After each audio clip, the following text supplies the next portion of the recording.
Okay, so I've been getting quite a bit of questions about hormone panels and what's appropriate. Should I be testing my hormones? What hormone panels should I be doing?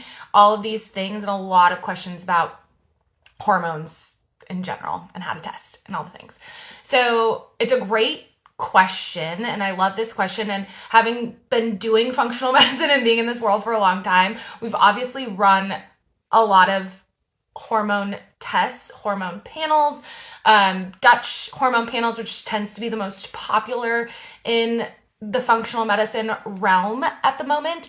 But there is a difference and a reason behind choosing certain tests. So if you're interested in getting tested and wanting to know what your hormone function truly is, this is going to be important for helping you maybe decide what to look for and even what to ask for if you're looking for a practitioner that's doing this stuff. So first, just to give a little bit of a background, what is hair mineral testing? And if you see me looking after this ad, I just have some notes, so I don't forget anything. So hair testing, HTMA testing, it is a tool that we use pretty much with every single client. It's one of our favorite tests to run. Because it is pretty inexpensive.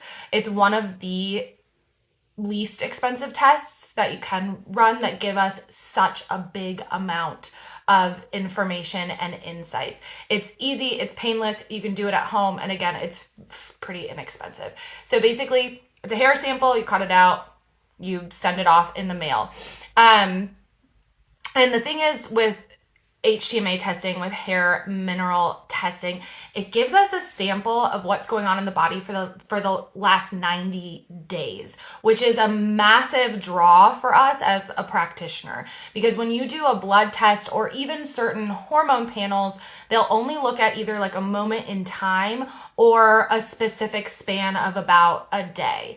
So with HTMA testing, we're actually getting a 90-day picture, which is huge because we can pull out patterns that we don't see with blood testing or urine testing.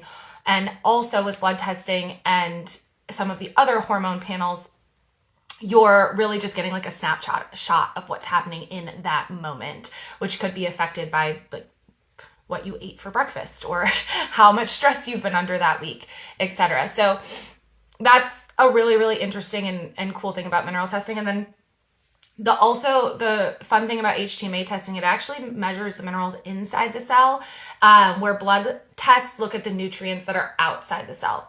So it helps us get a look into the cell, which essentially tells us what nutrients you're using a lot of. If you're moving nutrients in and out of the cells, that could be harmful, like calcium, for example. Which nutrients are you actually deficient in? And then it also can detect heavy metals. And actually the EPA says openly that HTMA testing is one of the best tests for detecting heavy metals, and it's more appropriate than blood or urine samples. So it's a pretty great test in general. So then it's kind of like, okay, great. We have this 90-day test that shows us all these insights, and we do get insights into hormones and thyroid and gut and detoxification, everything. So then where does hormone testing fit in? When is it appropriate to do hormone testing? Is it ever appropriate to do hormone testing, etc. So when it comes to hormone testing, and when we do hormone testing, we do typically recommend the Dutch hormone test. It's called the Dutch Complete. There's many Dutch hormone tests, but Dutch Complete test is the one typically that we would recommend. And it's a urine sample that essentially allows you to view the metabolites of hormones and see what pathways they are going down in the body, versus blood hormone testing, which only shows us the primary hormone levels. So it's only with blood hormone testing, you're just getting primary levels. With Dutch hormone tests, it measures estrogen, progesterone, testosterone, other androgens. It measures your stress hormones. So we get free cortisol, metabolized cortisol, DHEA, and then it also does some organic acids and some neurotransmitters as well. So you can get a lot of information. But here's the thing, and as somebody that's been doing this, right, a long time, whenever we have a Dutch test and we get all this hormone information, hormone levels, pathways, metabolites, all this stuff, as a practitioner, I'm still asking why. When I'm reading a Dutch hormone test, I'm still going, okay, great. We know now that cortisol is out of whack. We know progesterone is low, or whatever it is that this insights that we're getting. And I still find myself asking this question of why. So why has this happened? So it always makes me ask what's actually going on with a person's mineral levels, because minerals and nutrients actually impact that hormone response. So for example, if someone has poor estrogen detoxification, so if we're seeing that pathway being blocked or it's not working optimally, I'm immediately going to go, okay, well, what's your magnesium, copper, heavy metal status look like, since all of those things impact your estrogen detox? So another example would be like when it comes to cortisol. So if your metabolized cortisol is low and free cortisol is high on a Dutch test, that's a really common pattern when it comes to like a slow or sluggish thyroid, or even like more of a hypothyroid situation. We get a lot of metabolized low cortisol and high free cortisol. So that gives us insights into thyroid, which is important to know, but also it makes me go, okay, we obviously have some inadequate thyroid hormone production, or there's difficulty of dogs. 1 second. I'm gonna go shut my door. Lucy! Of course FedEx comes right in the middle of this. It's always great. Lucy! Okay, hopefully that's done. Anyways, okay, so this is really common pattern that we see on Dutch hormone testing when we have hypothyroid or sluggish thyroid, things of that nature. So what question that makes us ask is, why is there inadequate thyroid hormone? Why is there difficulty getting thyroid hormone into the cell? Why is there a slowdown of clearance of the free cortisol? Because thyroid function is responsible and has is a big component of actually clearing excess cortisol in the body. So again, I'm asking these questions why. And when it comes to minerals, we can get a lot of insights about our thyroid. When we do HTMA testing, we have a full thyroid ratio that we can look at. We get insights into vitamin A status, copper, potassium. We can see how your metabolism is actually working, which has big implications to thyroid. So with mineral testing, again, we get these insights that gives us more information on the why that just a Dutch hormone test isn't fully giving us.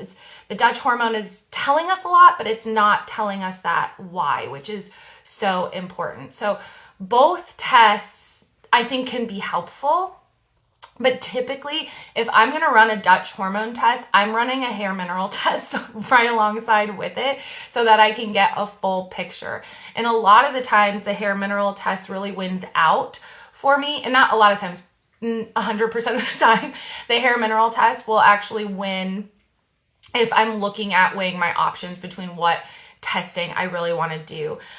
Dutch hormone testing is something and a tool that you could use potentially later on. But if you start correcting things on a very cellular level, if you start addressing the why behind why minerals are actually getting depleted, why nutrient depletion is happening, why imbalances are happening, hormones respond. Hormones are reacting to just information they're being given.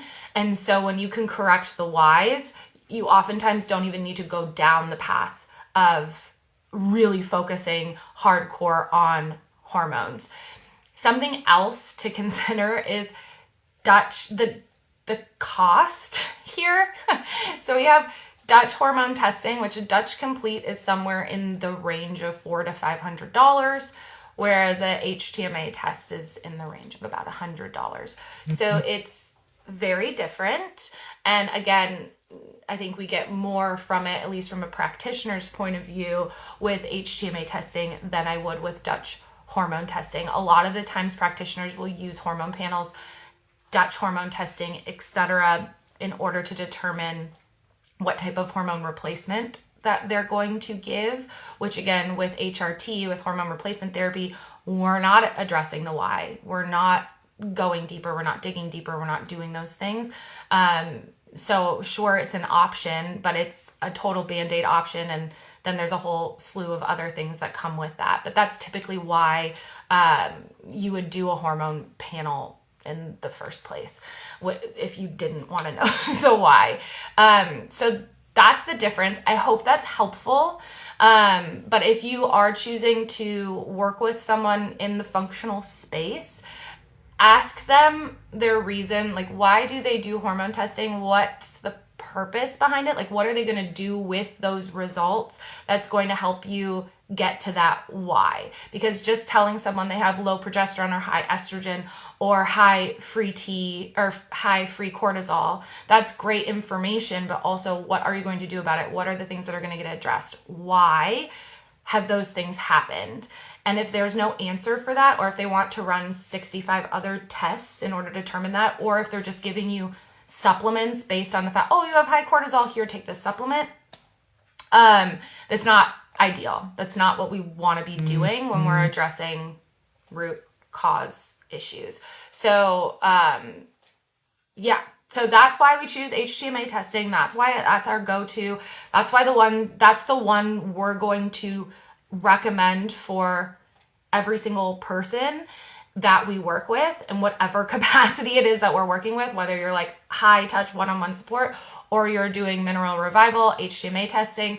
And then if Dutch hormone testing, if there's a reason for it, if we really see a need for it, we may go down that route. But actually something like a gut test, or even there's some other testing as well that could be more beneficial, like a full iron panel or a full thyroid panel, that's actually going to give us more information as to the why those hormones are reacting the way that they are. So I hope that clears some things up, and maybe gives you a little bit more information and insight if you're curious about testing hormones, which way to go. So it really just depends. Do you want a why? Do you want to fix it from a nutrition, lifestyle standpoint? Or do you want just like supplements and maybe hormone replacement therapy? Or do you just want the information, to have the information? Because that's okay too. So yeah, I just wanted to hop on there and talk about it quick. And I didn't see any questions come through. So thank you for joining me. If you do have any questions, obviously this is going to get posted on the main page, so you can drop questions below. But we'll talk soon.